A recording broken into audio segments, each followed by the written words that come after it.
Hello ನಮಸ್ಕಾರ, welcome back to my YouTube channel. ಎಲ್ಲರೂ ಹೇಗಿದ್ದೀರಾ? ಚೆನ್ನಾಗಿದ್ದೀರಾ ಅಂತ ಅಂದ್ಕೊಂಡಿದ್ದೀನಿ. ತುಂಬ ದಿನ ಆದಮೇಲೆ ವೀಡಿಯೋಗಳನ್ನ ಮಾಡೋಕ್ಕೆ ಸ್ಟಾರ್ಟ್ ಮಾಡಿದ್ದೀನಿ. ಯಾಕೋ ಗೊತ್ತಿಲ್ಲ, ವೀಡಿಯೋನೇ ಮಾಡೋಕ್ಕೆ ಆಗ್ತಾಯಿಲ್ಲ. ಏನು ಕಂಟೆಂಟ್ ಮಾಡೋದಂತೂ ಮೊದಲೇ ಗೊತ್ತಿಲ್ಲ. ಡೈಲಿ ಮಾರ್ನಿಂಗ್ ರುಟೀನ ಹಾಕ್ತಾಯಿದ್ದೆ. ಈಗಂತೂ ಸ್ವಲ್ಪ ದಿನ ಗ್ಯಾಪ್ ಆದ ತಕ್ಷಣ ಮಾಡೋಕ್ಕೆ ಆಗಿಲ್ಲ. ಊರಿಗೆ ಹೋಗ್ಬಿಟ್ಟಿದ್ವಿ, ಊರಲ್ಲೂ ಮಾಡೋಕ್ಕಾಗಲಿಲ್ಲ. ಸೊ ಹಾಗಾಗಿ ಮಾಡೇ ಇರಲಿಲ್ಲ. ಇವತ್ತಿಂದ ಸ್ಟಾರ್ಟ್ ಮಾಡಿದ್ದೀನಿ. ಇವತ್ತು ಗುರುವಾರ, ರಾಯರ ಮನೆ ಪಟ್ಟಾಭಿಷೇಕ. ಸೊ ಹಾಗಾಗಿ ಇವತ್ತು ಗುರುವಾರ ಬೆಳಗ್ಗೆನೇ ಬೇಗ ಎದ್ದು ಹೊರಗಡೆ ಎಲ್ಲ ಕ್ಲೀನ್ ಮಾಡಿಕೊಂಡು, ನೀರು ಹಾಕಿ ಮನೆ ಕೂಡ ಕ್ಲೀನ್ ಮಾಡಿಕೊಂಡು, ಮನೆಯೆಲ್ಲ ಒರೆಸ್ಬಿಟ್ಟು ನೆಕ್ಸ್ಟು ಪೂಜೆ ಮಾಡ್ಕೋಬೇಕು ಅಂತ ಹೇಳಿ ಮನೆ ಕೂಡ ಒರೆಸ್ಕೋತಾ ಇದ್ದೀನಿ. ಯಾಕೋ ಗೊತ್ತಿಲ್ಲ, ಇತ್ತೀಚೆಗಂತೂ ನನಗೆ ವೀಡಿಯೋ ಮಾಡಬೇಕಂತಲೇ ಅನ್ನಿಸ್ತಾ ಇಲ್ಲ. ಏನೋ ಯಾರು ಕಂಡಿತ್ತೋ ಏನೋ ಗೊತ್ತಿಲ್ಲ. ಕಂಟಿನ್ಯೂಸ್ ಆಗಿ ಮಾಡ್ತಾನೆ ಇದೆ. ಮಾಡ್ತಾ ಯಾಕೋ ಒಂದು ಸ್ವಲ್ಪ ಗ್ಯಾಪ್ ಆಗೋಯಿತು, ಮಕ್ಕಳಿಗೆ ಹುಷಾರಿಲ್ಲ ಅಂತ ಹೇಳಿಬಿಟ್ಟು. ಸೊ ಅವಾಗ ಸ್ಟಾಪ್ ಮಾಡಿದೆ, ಇನ್ನು ಮಾಡೋಕ್ಕೆ ಆಗಲೇ ಇಲ್ಲ. ನೋಡೋಣ, ಇವಾಗ ಮಾಡೋಣ ಅಂತ ಅಂದ್ಕೊಂಡಿದ್ದೀನಿ. ಹಿಂಗಾಗುತ್ತೋ ನನಗಂತೂ ಗೊತ್ತಿಲ್ಲ. ಇವಾಗ ಮನೆಯೆಲ್ಲ ಕ್ಲೀನ್ ಮಾಡಿಬಿಟ್ಟು ಹಾಗೆ ಸ್ನಾನ ಮಾಡಿಕೊಂಡು ಮಕ್ಕಳು ಎತ್ತೋಳು ಅಷ್ಟರಲ್ಲಿ ಪೂಜೆನ ಮುಗಿಸ್ಕೋಬೇಕಂತ ಹೇಳಿ ಸ್ನಾನ ಮಾಡ್ಕೊಂಡು ಬಂದು ಮತ್ತೆ ಹೊಸಲನ್ನೆಲ್ಲ ಕ್ಲೀನ್ ಮಾಡಿಕೊಂಡು ಅರಿಶಿನ ಕುಂಕುಮ ಇಟ್ಬಿಟ್ಟು ಮತ್ತು ಚಿಕ್ಕದಾಗಿ ಒಂದು ರಂಗೋಲಿ ಬಿಡೋಣ ಅಂತ ಹೇಳಿ ರಂಗೋಲಿನೂ ಕೂಡ ಬಿಟ್ಟೆ. ನಂಗೆ ಅಷ್ಟಾಗಿ ರಂಗೋಲಿ ಬಿಡೋಕ್ಕೆಲ್ಲ ಬರಲ್ಲ. ಸಿಂಪಲ್ಲಾಗಿ ಒಂದು ಚಿಕ್ಕದು ರಂಗೋಲಿ ಬಿಟ್ಟೆ. ರಂಗೋಲಿ ಬಿಟ್ಟರು ನನ್ನ ಮಗ ಬೇಗನೆ ಹಳ್ಸಾಕ್ಬಿಡ್ತಾನೆ. ಅವನಿಗೂ ರಂಗೋಲಿಗೂ ಆಗೇ ಬರಲ್ಲ. ಬಾಗಿಲು ಓಪನ್ ಮಾಡಿದ್ರೆ ಸಾಕು ಹೋಗಿ ಎಲ್ಲ ಫುಲ್ ಅಳಿಸ್ಬಿಡ್ತಾನೆ. ಸೊ ಹಂಗಾಗಿ ಪೂಜೆ ಮಾಡೋ ತನಕ ಇರಲಿ ಅಂತ ಹೇಳ್ಬಿಟ್ಟು ಒಂದು ಚಿಕ್ಕದು ರಂಗೋಲಿ ಹಾಕ್ಬಿಟ್ಟು ಪೂಜೆ ಮಾಡ್ಕೊಳ್ಳೋಣ ಅಂತ ಹೇಳಿ ಪೂಜೆ ಸಾಮಾನೆಲ್ಲ ಕ್ಲೀನ್ ಮಾಡ್ಕೋಬೇಕಿತ್ತು. ಮೊನ್ನೆ ಮಾಡಿದ್ದೆ ಅಮಾವಾಸ್ಯೆ ದಿನ ಮಂಗಳವಾರ. ಸೊ ಹಾಗಾಗಿ ಮತ್ತೆ ಪೂಜೆ ಎಲ್ಲ ಕ್ಲೀನ್ ಮಾಡ್ಕೊಂಡು ಮತ್ತೆ ಹೊಸದಾಗಿ ಪೂಜೆ ಮಾಡಬೇಕು ಅಂಥೇಳಿ ಸೊ ಪೂಜೆ ಸಾಮಾನೆಲ್ಲ ತೊಳ್ಕೊಳ್ಳೋಣ ಅಂಥೇಳಿ ತೊಗೊಂಡೋಗಿ ಇವಾಗೆಲ್ಲ ಕ್ಲೀನಾಗಿ ತೊಳ್ಕೊಂಡು ಬಂದೆ. ಇವಾಗ ಅದಕ್ಕೆಲ್ಲ ಅರಿಶಿನ ಕುಂಕುಮ ಹಚ್ಚೋಣ ಅಂಥೇಳಿ ಕೂತ್ಕೊಂಡೆ. ಫೋಟೋ ಎಲ್ಲ ಕ್ಲೀನ್ ಮಾಡ್ಕೊಳ್ಳೋಣ ಅಂಥೇಳಿ ನಾನು ಗುರುವಾರ ದಿನ ಒಂದಿನ ಮಿಸ್ ಮಾಡಿದೆ. ಎಲ್ಲನೂ ಕ್ಲೀನ್ ಮಾಡ್ಕೊಂಡು ಹೊಸದಾಗೆ ಮಾಡೋದು. ಸೊ ಹಂಗಾಗಿ ಅಷ್ಟರಲ್ಲಿ ನನ್ನ ಮಗಳು ಕೂಡ ಎದ್ದು ಬಂದು ನಾನು ಕೂಡ ಪೂಜೆ ಮಾಡ್ತೀನಿ ಅಂತ ಹೇಳ್ತಾಯಿದ್ಲು. ಅದಕ್ಕೆ ಫಸ್ಟು ಸ್ನಾನ ಮಾಡ್ಕೊಂಬರೋಗು ನೀರಿಟ್ಟಿದ್ದೀನಿ ಅಂತ ಹೇಳಿ ಕಳಿಸ್ದೆ ಅವಳನ್ನು. ಅವಳು ಹಾಗೆ ಪೂಜೆ ಮಾಡ್ತೀನಿ ಅಂತ ಇದ್ಲು. ಕೂತ್ಕೋತೀನಿ ಅಮ್ಮ, ನೋಡ್ತೀನಿ ನೀನೇನು ಮಾಡ್ತೀಯ ಅಂತ ಇದ್ಲು. ಅದಕ್ಕೆ ಫಸ್ಟ್ ಸ್ನಾನ ಮಾಡ್ಕೊಬರೋಗು ಮಗಳೇ ಅಂಥೇಳಿ ಕಳಿಸ್ದೆ. ಅವಳು ಓದ್ಲಾ ಇಲ್ವಾ ಅಂತ ನೋಡ್ತಾ ಇದ್ದೆ. ಅಷ್ಟರಲ್ಲಿ ನನ್ನ ಮಗ ಕೂಡ ಬಂದ. ಅವನು ಭಾಳ ಟಾರ್ಚರ್ ಇಡ್ತಿದ್ದ ನನಗೆ. ಏನು ಕೆಲಸ ಮಾಡೋಕ್ಕೆ ಬಿಡಲ್ಲ ಅವನಂತೂ. ಇವಾಗ ಹೆಜ್ಜೆ ಬಂದುಬಿಟ್ಟಿದೆಯಲ್ಲ, ಸುಮ್ಮನೆ ಮೊಬೈಲ್ ಎತ್ಕೊಳ್ಳೋಕ್ಕೆ ಅಂತ ಓಡಾಡ್ತಾ ಇದ್ದ. ಕೊಡ್ತಿರ್ಲಿಲ್ಲ ಅಂತ ಅಳ್ತಾ ಇದ್ದ. ಕ್ಯೂಟಾಗಿತ್ತು ಅಂತ ಹೇಳಿ ಅದನ್ನು ಕ್ಯಾಪ್ಚರ್ ಮಾಡಿಕೊಂಡೆ.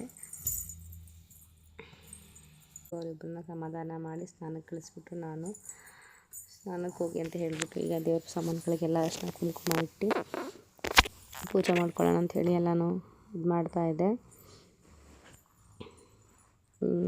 ಪೂಜೆ ಇವಾಗೆಲ್ಲ ಅರಿಶಿನ ಕುಂಕುಮ ಇಟ್ಟು ನೈಟು ನಾನು ತುಳಸಿ ಹಾರನೇ ತಂದಿರಲಿಲ್ಲ, ತರೋದು ಮರೆತುಬಿಟ್ಟಿದೆ. ಹಾಗಾಗಿ ನನ್ನ ತಮ್ಮ ಬರ್ತಾಯಿದ್ದ ಬೆಳಗ್ಗೆ. ಅವನಿಗೆ ಪಾಪ ಫೋನ್ ಮಾಡಿ ತಗೊಬ್ಬ ಅಂತ ಹೇಳಿದೆ. ಅವನು ಕೂಡ ನಾನು ಕರೆಕ್ಟಾಗಿ ಪೂಜೆ ಮಾಡೋ ಟೈಮ್ ತಂದುಕೊಟ್ಟ. ಅವನು ಡ್ಯೂಟಿ ಮುಗಿಸ್ಕೊಂಡು ಬಂದು ಮಲಗಿದ್ದ. ಅವನು ಪಾಪ ತುಳಸಿ ಹಾರ ತಂದಿಲ್ಲ, ಮರ್ತ್ಕೊಬಿಟ್ಟಿದೆ ಅಂತ ತಂದುಕೊಡಪ್ಪಿ ಅಂತಂದೆ. ಅವನು ಪಾಪ 8 ಗಂಟೆಗೆ ಎದ್ದು ತಂದು ಕೊಟ್ಟ. ನಾನು ಪೂಜೆ ಮಾಡೋ ಟೈಮಿಗೆಲ್ಲ ತೊಗೊಂಡೇ ಬಂದ, ತಂದು ಕೊಟ್ಬಿಟ್ಟು ನೆಕ್ಸ್ಟು ಅದೆಲ್ಲ ಪೂಜೆ ಎಲ್ಲ ರೆಡಿ ಮಾಡಿಕೊಂಡು ಪೂಜೆನೂ ಕೂಡ ಮಾಡಿಕೊಂಡೆ. ನೆಮ್ಮದಿಯಾಗಿ ಪೂಜೆನೂ ಕೂಡ ಮುಗೀತು. ಹಾಗೆ ಇವಾಗ ನಾನು ಒಂದು ಲೋಟ ಬಿಸಿನೀರನ್ನೂ ಕುಡಿದಿಲ್ಲ, ಹಾಗೆ ಯಾರಿಗೂ ಟೀನೂ ಇಟ್ಕೊಟ್ಟಿಲ್ಲ. ಬೆಳಿಗ್ಗೆ ಎದ್ದು ಪೂಜೆ ಮಾಡೋಕ್ಕೆ ಕೂತ್ಕೊಂಡೆ. ಇವಾಗ ಪೂಜೆ ಎಲ್ಲ ಮುಗಿದ ತಕ್ಷಣ ಅವರಿಗೆ ಟೀ ಇಟ್ಕೊಟ್ಬಿಟ್ಟು ನೆಕ್ಸ್ಟು ತಿಂಡಿಗೆಲ್ಲ ರೆಡಿ ಮಾಡ್ಕೋಬೇಕು. ಇವತ್ತು ರಾಯರ ದೇವಸ್ಥಾನಕ್ಕೆ ಹೋಗೋಣ ಅಂತ ಅಂದ್ಕೊಂಡಿದ್ದೀನಿ. ಮಠ ಅಲ್ಲ, ಅದು ದೇವಸ್ಥಾನ. ಸೊ ಹಾಗಾಗಿ ಇವಾಗ ಅಲ್ಲಿ ಹೋಗೋಣ ಅಂತ ಪೂಜೆ ಕೂಡ ಎಲ್ಲ ಮುಗಿಸಿ ಮಾಡ್ಕೊಳ್ಳೋಣ ಅಂಥೇಳಿ ಒಂದು ಸೈಡ್ ಟೀ ಇಟ್ಟಿದ್ದೀನಿ, ಒಂದು ಸೈಡ್ ಬಿಸಿನೀರು ಇಟ್ಟಿದ್ದೀನಿ. ಬಿಸಿನೀರು ಮತ್ತು ಟೀ ಎರಡೂ ನನಗೆ ಬಿಸಿನೀರು ಅವ್ರಿಗೆ ಟೀ ಇಟ್ಕೊಟ್ಬಿಟ್ಟು ನೆಕ್ಸ್ಟು ತಿಂಡಿಗೆ ಇವತ್ತು ತಟ್ಟೆ ಇಡ್ಲಿ ಮಾಡೋಣ ಅಂತ ಹೇಳಿ ತಟ್ಟೆ ಇಡ್ಲಿಗೆ ಚಟ್ನಿ ಮಾಡಿದ್ದೆ. ಹೊರಗಡಲೆ ಚಟ್ನಿ, ತೆಂಗಿನಕಾಯಿ ಹಾಕಿ ಹುರ್ಗಡ್ಲೆ ಹಾಕಿ ಚಟ್ನಿ ಮಾಡ್ಕೊಂಡಿದ್ದೆ. ಅದಕ್ಕೆ ಕೂಡ ಒಗ್ಗರಣೆ ಹಾಕಿ ಇವಾಗ ನೆಕ್ಸ್ಟು ಚಟ್ನಿ ಕೂಡ ರೆಡಿ ಆಯಿತು.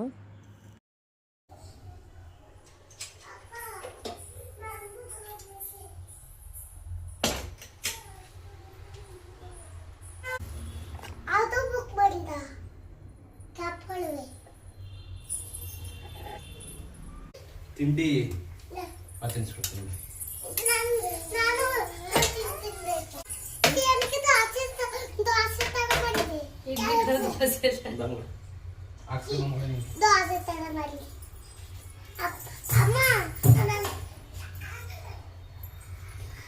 ಆಯ್ತು, ಯಾಕೆ ಬಿದ್ದು ಅಡ್ಡಾಡ್ಬಿಟ್ಟಿಯಲ್ಲ ಈಗ?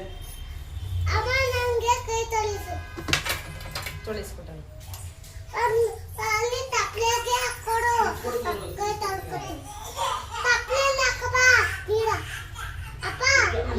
ಒಂದೇ 2 ನಿಮಿಷ ಇಡ್ಲಿ ತೆಗೆದುಬಿಟ್ಟು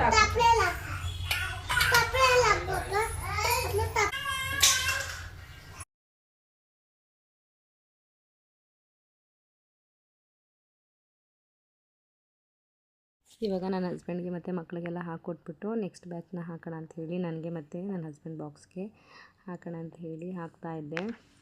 ಇವಾಗ ನೋಡ್ಕೊಳ್ಳಿ ನಾನು ಹೇಗೆ ಹಾಕ್ತೀನಿ ಅಂತ. ನಾನು ಇಡ್ಲಿ ಪಾತ್ರೆ ಚಿಕ್ಕದು, ಹಾಗಾಗಿ ಒಂದು ಕುಕ್ಕರ್ಗೆ ನೀರು ಇಟ್ಬಿಟ್ಟು ಆ ಕುಕ್ಕರ್ ಒಳಗಡೆ ಅದನ್ನು ಇಡ್ಲಿ ಸ್ಟ್ಯಾಂಡನ್ನ ಹಾಕ್ಬಿಟ್ಟು ಅದ್ರ ಮೇಲೆ ಒಂದು ತಪ್ಪಲೆನ ತವಾಕಿದ್ದೀನಿ.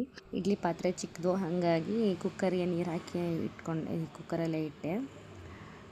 ಯಾರೂ ಏನೋ ಅಂದ್ಕೋಬೇಡಿ. ಇವಾಗ ನನ್ನ ಮಗಳಿಗೆ ಬಾಕ್ಸ್ನ ರೆಡಿ ಮಾಡ್ತಿದ್ದೆ. ದ್ರಾಕ್ಷಿನ ಚೆನ್ನಾಗಿ ಉಪ್ಪು ಹಾಕಿ ನೆನೆಸಿ ತೊಳೆದಿಟ್ಟೆ.